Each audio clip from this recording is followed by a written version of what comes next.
ada pembahasan yang menarik soal unta ini. Di mana unta ini disebutkan dalam beberapa riwayat, seperti riwayat Bara bin Azib radhiyallahu anhu. Nabi SAW pernah ditanya mengenai solat di tempat istirahatnya unta. Apa kata Nabi SAW? La tusallu fi mabarikil ibil fa innaha minasyayatin. Janganlah kalian solat di tempat menderumnya unta, di tempat istirahatnya unta, karena unta itu tercipta dari setan. Dalam riwayat yang lain dari hadis Hamzah bin Amr al-Aslami radhiyallahu an, beliau berkata bahwa Nabi SAW bersabda, ala dhahri kulli ba'irin syaitan, fa idza rakibtumuha fasummullaha azza wa jalla. Di setiap punggung unta itu ada setan. Jika kalian menungganginya, sebutlah nama Allah padanya.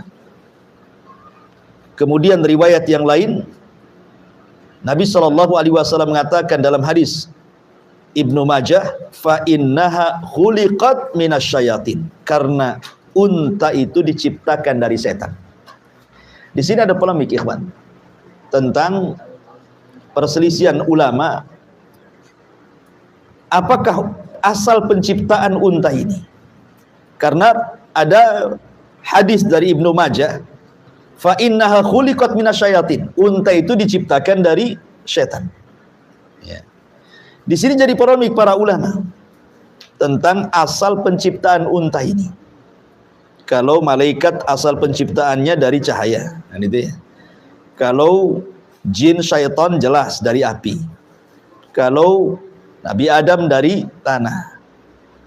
Lah unta ini disabdakan Rasul, fa innaha khuliqat minasyayatin, sesungguhnya dia diciptakan dari syaitan.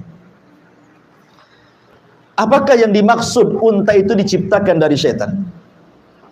Menurut jumhurul ulama, menurut mayoritas para ulama, diantaranya pendapat Imam Syafi'i dalam kitab Al-Um, ya, mengatakan bahwa asal penciptaan unta itu dari api. Sebagaimana jin asal penciptaannya dari api, maka unta pun sama. Maksudnya asal penciptaannya, ya, seperti Adam asal penciptaannya dari tanah, tapi kan anak turunannya bukan dari tanah, kan itu ya. Kita bicara asal penciptaan. Ya.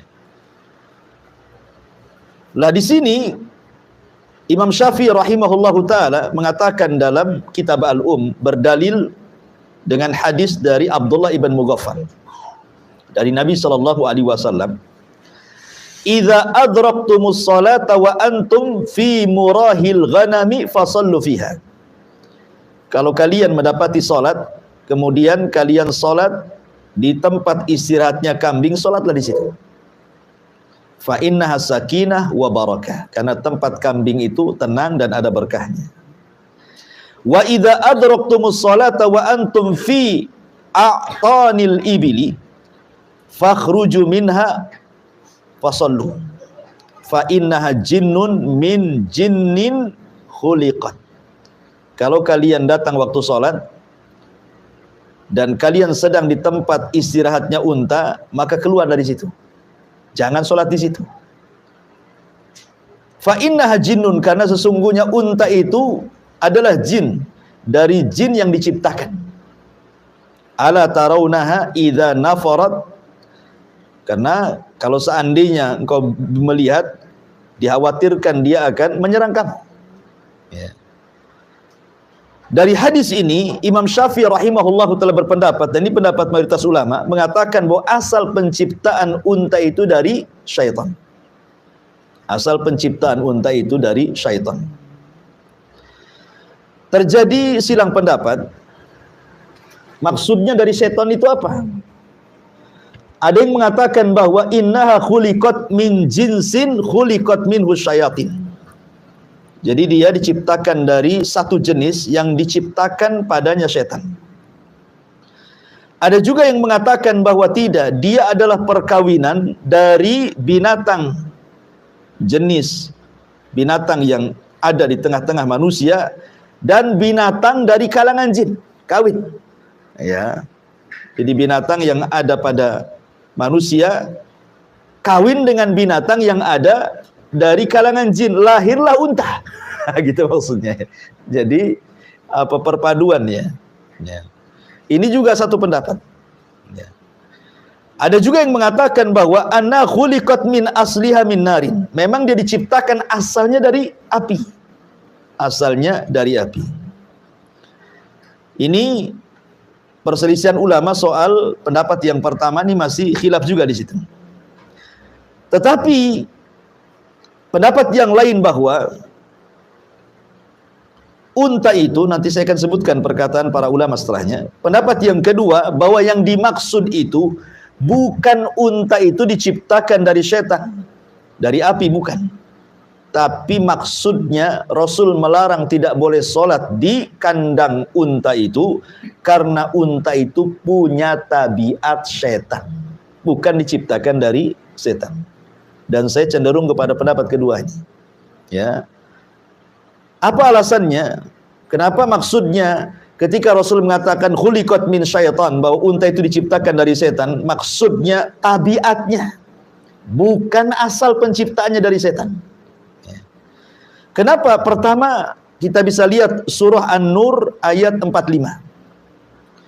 Allah mengatakan wallahu khalaqa kulla dabatin min ma'in.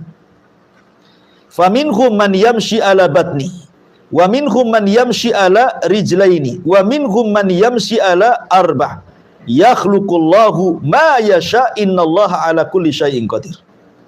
Dan Allah menciptakan segala sesuatu jenis binatang itu dari air.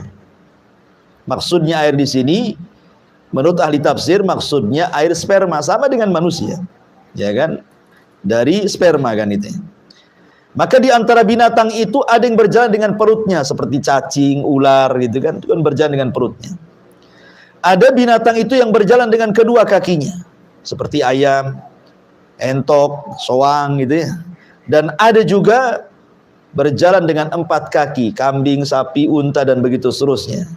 Allah menciptakan sesuai kehendaknya dan Allah atas segala sesuatu maha mampu. Artinya bahwa keumuman surah An-Nur 45 menunjukkan bahwa semua binatang termasuk unta, karena unta masuk dalam kalimat dabah, berarti dia diciptakan dari air, bukan dari api. Ini keumuman firman Allah surah Nur ayat 45.